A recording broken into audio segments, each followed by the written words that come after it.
Oui, bonsoir Monsieur le Président, Monsieur le Vice-président, chers collègues. Vous nous présentez ce soir le bilan de la concertation sur la mise en place du plan métropolitain d'accueil et d'habitat des gens du voyage. Tout d'abord, nous l'avons déjà fait par le passé, nous avons eu l'occasion de le faire, mais nous tenions encore à vous remercier, Monsieur le Vice-président, ainsi que les services pour tout le travail de pédagogie effectué et les réunions publiques réalisées, parfois mouvementées, on l'a tous vu dans la presse, afin de trouver des solutions et lutter notamment contre les préjugés.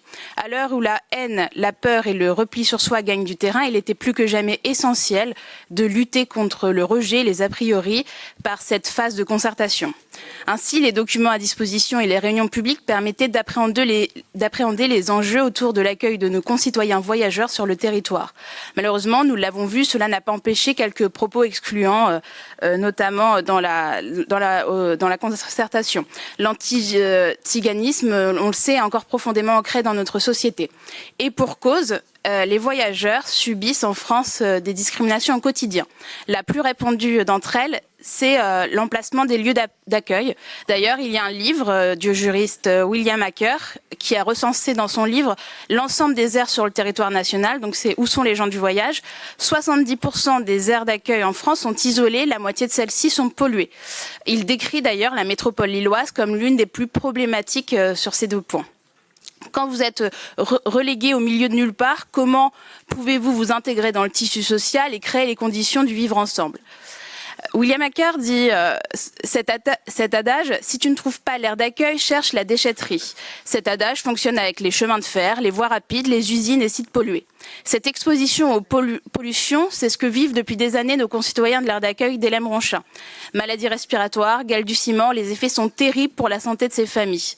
Ces injustices environnementales ont de réelles conséquences quand on sait que selon une étude de Médecins du Monde, l'espérance de vie des gens du voyage est inférieure de 15 ans à la moyenne nationale.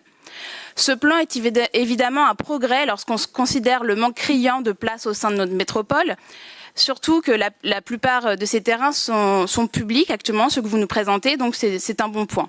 Cependant, face aux enjeux de santé environnementale, certaines communes semblent faire le choix de terrains reproduisant ces inégalités. Isolement, ligne TGV passant au-dessus de la tête des habitants. On parlait tout à l'heure de notre belle République. La promesse d'égalité républicaine doit être tenue pour tous. Et je ne pense pas qu'elle soit tenue quand on vit dans des conditions pareilles. Chemin de fer à proximité, voies rapides non loin ou routes très passantes. Qu'il s'agisse de pollution atmosphérique ou sonore, cela a un impact considérable sur la santé de ses habitants. Nous déplorons donc que quelques propositions soient inadaptées et qu'il y ait aussi une forme d'absence de volonté de certaines communes ne permettant toujours pas de répondre aux objectifs du schéma départemental. Nous continuerons donc lors de ce mandat à soutenir l'avancée de la mise en place de ce schéma et le respect des conditions de vie de nos concitoyens voyageurs. Merci beaucoup.